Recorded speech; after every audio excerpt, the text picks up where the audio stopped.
So being in time has been taken as a cornerstone of existentialism, though Heidegger himself tries to distance himself from the term.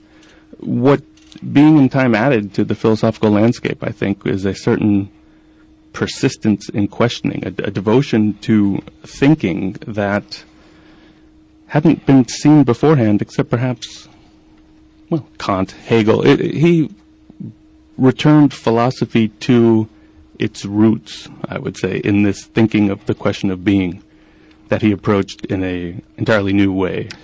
Okay, let's lay it out. So he, in his introduction to Being in Time, he says that he wants to raise a question that has not been asked since the time of Aristotle and Plato, which is, what is the meaning of being? That this word that we use all the time in all of our copulas and sentences with the word is, that although philosophers have always asked, what is the being of beings, or what is the essence of everything that is, Heidegger claims that the meaning of being, what we mean when we use the word being, or even think of it as the essence of things, is a question that has laid dormant and not raised in the entire tradition of Western philosophy, and he wants to raise it again, and therefore Being in Time is supposed to be like the first step towards reawakening this question of the meaning of being.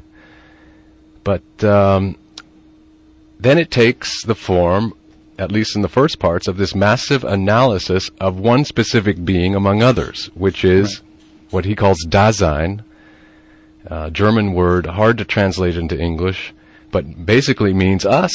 Yeah. It's human existence. Dasein is literally being there, but it's the human being. Why does Heidegger approach the question, the general meaning of being, through this intensive analysis of who we are as human beings?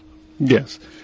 One thing I want to say, preparatory to answering that question, is that Being in Time itself is an incomplete work.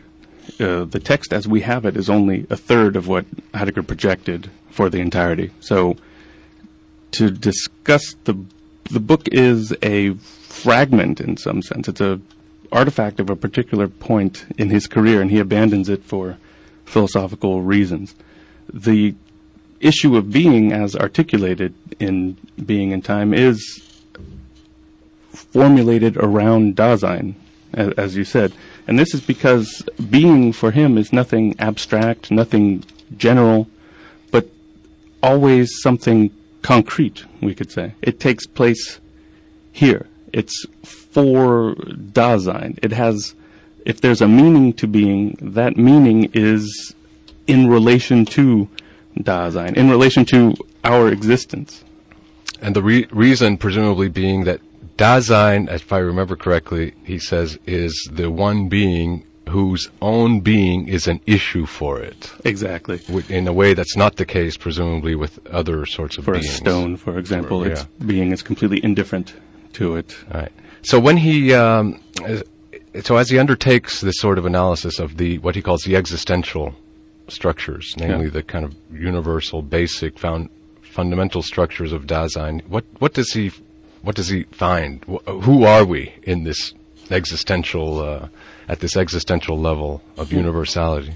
Well, one thing he finds is that we're not always ourselves, or not even most often ourselves, and this is what he refers to as das Man, the they, in the sense that they say this is a good movie. They say you should see that. This impersonal existence he finds to be determinative of our existence. We flee from ourselves, he says, which isn't a complete loss of ourselves. But most of the time, we are not ourselves. Yeah, but in order to understand why he says that, we have to know what ourselves means to know what we're running away from. What is it that we're running away from? What is Dasein when it's in its, what Heidegger calls its inauthentic modes of being? As you say, the Das Man, the they self. What does inauthentic Dasein flee from?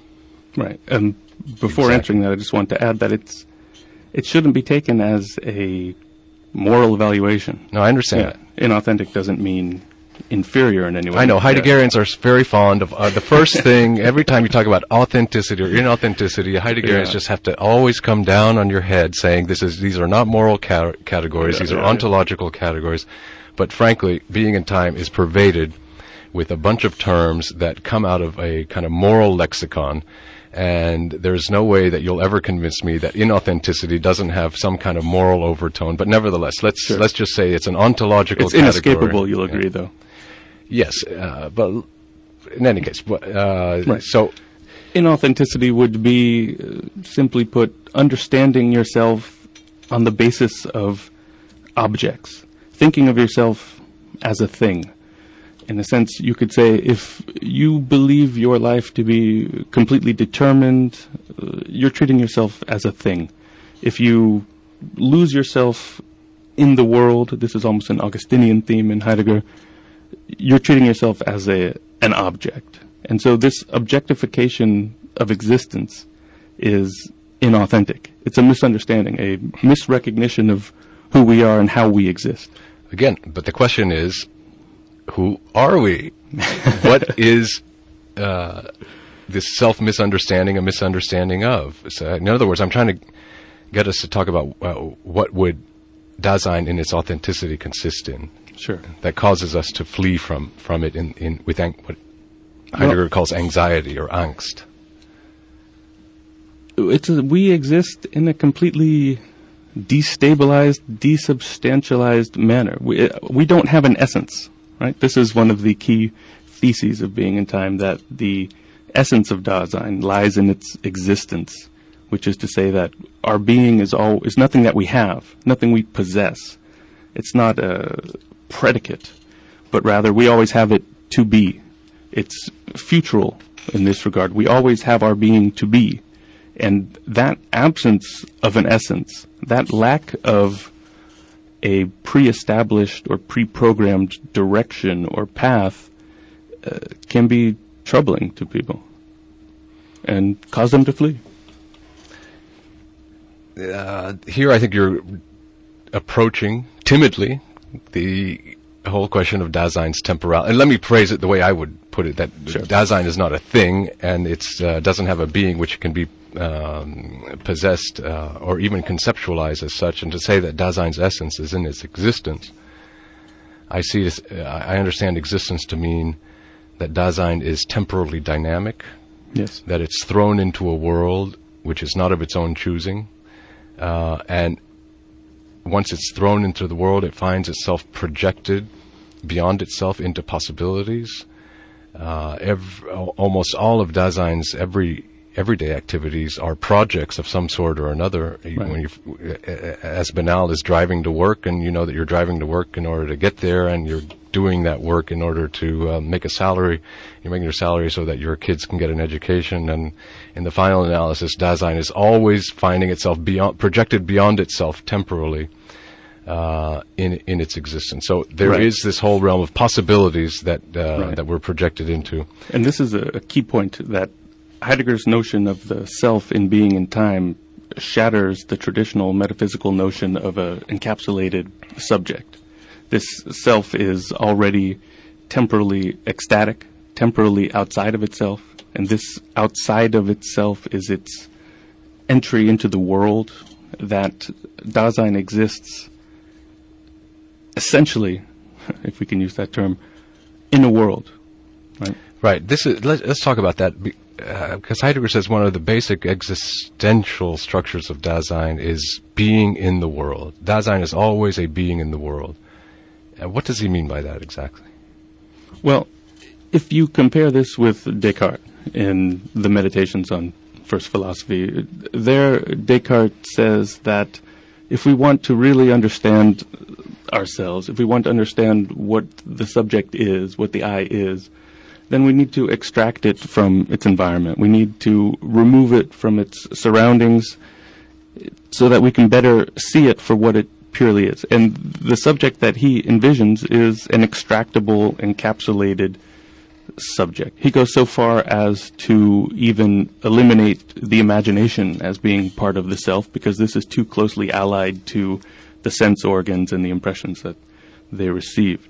So Heidegger's notion of the subject, contra this, is that it's always within this world of projects, of concerns, that its being is always at issue for it, that it's always confronted with other beings, it's always exposed to others, to things, it always runs the risk of mistaking itself for one of these things. It's embedded, in other words. It's embedded in its body, in its projects, in its environment, and ultimately on the earth. You know? And this is why mood is so important in Being in Time, because mood is something that philosophy as a whole has overlooked. And in Being in Time, Heidegger gives great pride of place to mood. And if we think about this, a mood is not something that we have at our disposal. You can't make yourself happy on a moment's notice. You can't make yourself sad. It's something that comes over you from outside of you.